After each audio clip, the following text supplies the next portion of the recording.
আমার ভারতবর্ষ 50 কোটি নগ্ন মানুষের, যারা সারা দিন রৌদ্রে খাটে, সারা রাত ঘুমোতে পারে না ক্ষুধার জ্বালায় শীতে।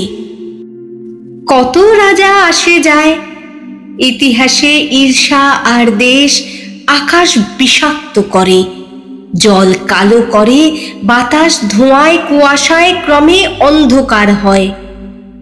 চারিদিকে ষড়যন্ত্র, চারিদিকে লোভীর প্রলাপ, যুদ্ধ ও দুর্ভিক্ষ আসে পরস্পরের মুখে চুমু খেতে খেতে। মাটি কাঁপে সাপের ছোবলে, বাঘের থাবায়। আমার ভারতবর্ষ চেনে না তাদের, মানে না তাদের পরোয়ানা।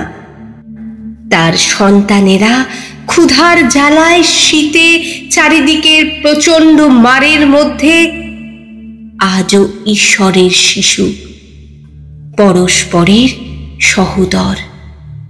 আজও ঈশ্বরের শিশু, পরস্পরের সহোদর।